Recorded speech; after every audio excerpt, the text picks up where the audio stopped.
Si Gwen naman. Ayun na. Ate, asan ka na? Oo, picture. Parang tuturo ni Mami yung ano. Ganyan ba? O, si ate Talik naman. O.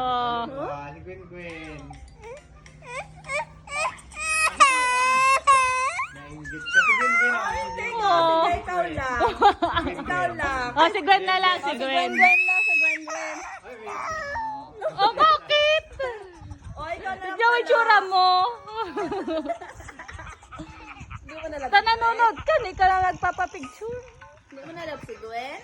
Si Gwen naman, si Gwen. Picture si Gwen. Tingin ko dito, Gwen. Oh. Hindi mo na love si Gwen?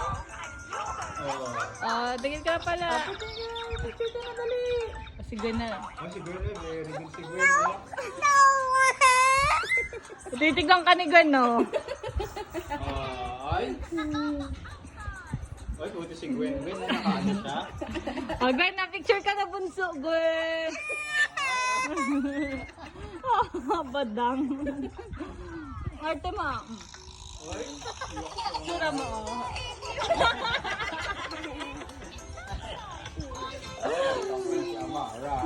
Hoy, smile ka na pala. Si Gwen na lang. O, tika si Gwen, be, ah. O, tika mo siya, oh. Bakit siya, no? Ikaw naman. Ikaw naman ako. Ikaw naman. Ay, smile ka na. Ay, ganda, oh. Ganun ka. Nasa pala yung luha mo. Ay, nood ka, Ganun ka. Ikaw naman. Sa ate, ah. Ay, si ate naman. Ay, meron Ah, siyang- ganda niya, meron ate, siyang ah. May dal siya.